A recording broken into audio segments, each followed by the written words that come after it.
শখের মাটির পাত্রের যত্ন কিভাবে নেবেন, এটা অনেকেরই প্রশ্ন ছিল।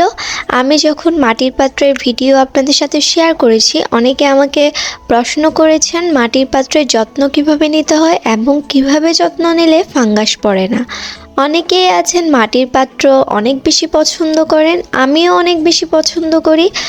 আমি যে পাত্রগুলোকে পেন্টিং করি সেগুলোকে প্রথমে আমি ভালোভাবে ধুয়ে রোদে ভালোভাবে শুকিয়ে নিই। ভালোভাবে শুকিয়ে নেওয়ার পর ইচ্ছে মতো পেন্টিং করে তারপর আবারও রোদে শুকাই। আমি এখানে অনেক পুরনো একটা মাটির পাত্র নিয়েছি এবং এটাকে ভালোভাবে ধুয়ে রোদে শুকিয়ে নিয়েছি আর ভালোভাবে পরিষ্কার করে নিয়েছি। এটাকে ভালোভাবে ক্লিন করার পর আমি এখানে অ্যাক্রাইলিক কালার দিয়ে একটু পেন্টিং করে নিচ্ছি। অ্যাক্রাইলিক কালার দিয়ে পেন্ট করার পর আমি এখানে ভার্নিশিং করে নেব, কারণ অ্যাক্রাইলিক কালার দিয়ে পেন্ট করে যদি ভার্নিশিং না করি তাহলে যদি আমি এটা ইউজ করি তখন কালারটা উঠে উঠে আসবে, তাই আমি এখানে ভালোভাবে ভার্নিশিং করে নেব।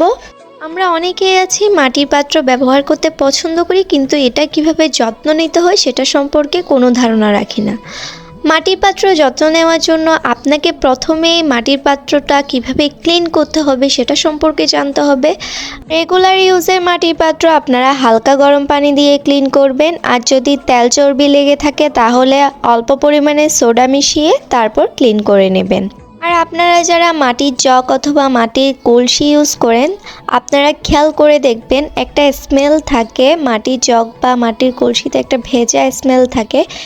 এই ক্ষেত্রে আপনারা যদি পান পাতা অথবা বেকিং পাউডার ইউজ করেন তাহলে স্মেলটা থাকবে না, এটা দিয়ে ক্লিন করে নিলে স্মেলটা চলে যাবে। ফাইনালি আমার পেন্টিংটা কমপ্লিট হয়েছে। আমি এটাকে বার্নিশিং করব পরে, কারণ এটাকে ভালোভাবে প্রথমে শুকিয়ে নিতে হবে, এরপর বার্নিশিং করতে হবে। দ্যাটস ইট, আজকে এই পর্যন্তই। সবাই ভালো থাকবেন। Thanks for watching, tata.